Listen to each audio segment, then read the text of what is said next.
What's up? It's your boy Carcino, and let's do it. The Crawford versus Postol post-fight review.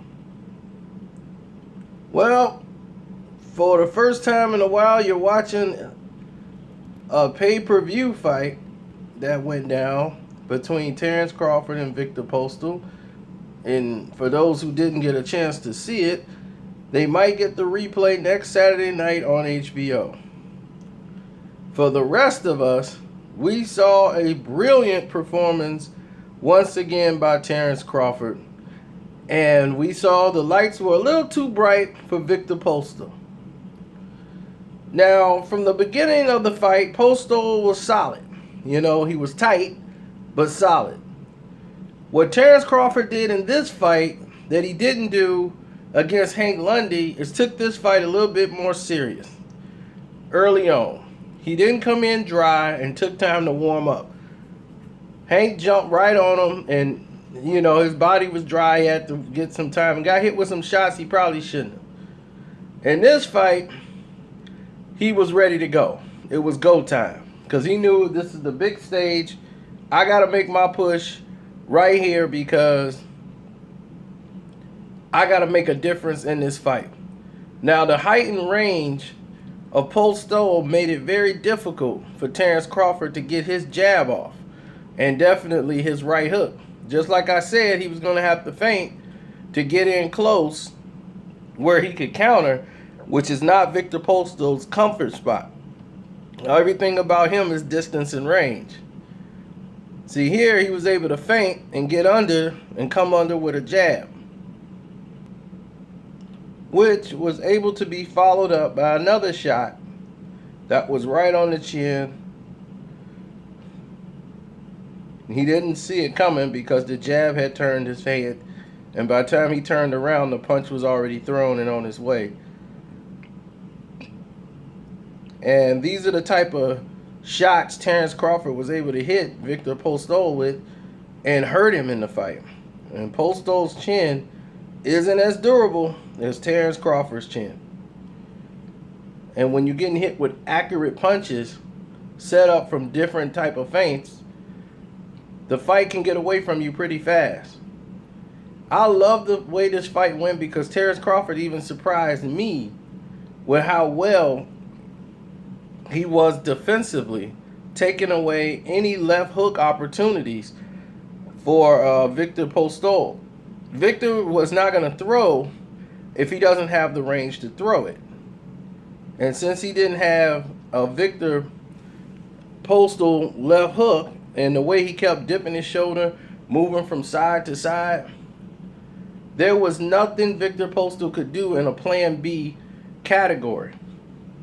Once Crawford switched to southpaw, which they was trained for, they were waiting for this, Postol, it didn't even matter because the footwork kept Victor Postol at bay. Postol likes to throw in combination. As you saw towards the end of the rounds, he was throwing in combinations, throwing twos and threes. If Crawford stands still in front of him, he's going to throw in combination and get into a rhythm.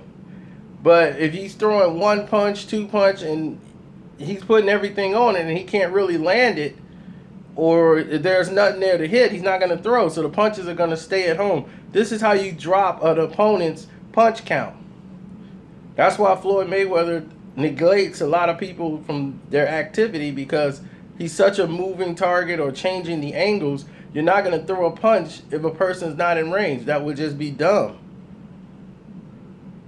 And Weeks, once again, is very ineffective when it comes to controlling action in a ring.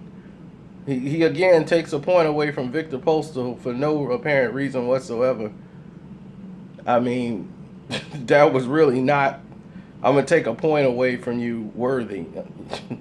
I mean, my goodness. Yes, it was a punch thrown behind the head, but really, was it really serious like that? No. So, anyway, enough of him. I think Victor Postol lost control of the fight after the third round and the fourth round. He felt Crawford's power when Crawford knocked him off balance with a shot. As you can see, Crawford was setting him up to come in off balance. Look at Victor Postol's feet. They're together. Look at Crawford in a perfect position for a counter left shot. Look at the form. See the form? It's great leverage on this shot. And this was in round 5. And this is what turned the fight around. He had already landed a surprise right hook that got the knockdown. But this is what I was talking about. He feinted him to get him in position to throw that shot by using his shoulders. He used a lot of glove and shoulder feints. A lot of people don't use too much shoulders and just slight little turns to see how Victor Postol was going to react. After this, he was reacting to everything. He was legs, the bounce that he had was gone. He was more flat-footed. His legs was completely gone after this shot. It took him about a round or two to get him back. As you can see, Postol was falling, and Crawford started chasing him down because what shocked everybody was the fact that he couldn't take Crawford's power, the way he reacted to it so much. But it's the sharpness and the center of the shots that Crawford is hitting him with. He's hitting him with shots when he is in great position to throw and got great leverage on the punches. Where Victor Postol, who was really stiff as a board, who the moment seemed like it was way too big for him, the lights was a little too bright and he was tight and couldn't get off. And Crawford, oh my God, they turned this fight into an onslaught. I think they had an excellent game plan. They definitely went for the knockout. As this fight was going on, they promised they would go for the knockout. They wouldn't be afraid of it. And they went for the knockout. And I was very happy to see Terrence Bud Crawford even surprised me with him ready to stand in there and go and bang with Victor Postol. I mean, he took a right hand from Victor Postol, like a sharp right. He took it. I'm like, whoa. And Victor Postol could crack. But Bud took it well and came back with shots of his own. Like, he stood his ground. You know how most people take the shots and run? He stood his ground. And this doesn't mean Victor Postol can't fight. He's never seen a fighter like Terrence Crawford. There's very far and few fighters like him. In the amateurs, there were far and few fighters like Terrence Crawford. You have to be fundamentally sound to beat Terrence Crawford. It's going to be hard to do. I just thought that Victor Postol would make it a lot more competitive, and it probably would have been competitive if he could take Bud's power. I figured Bud would rock him. I thought it would come a little later in the fight. But I knew what would happen as far as when they got in close, because Postol don't like it in there. And if Bud getting close, that's the ticket for him.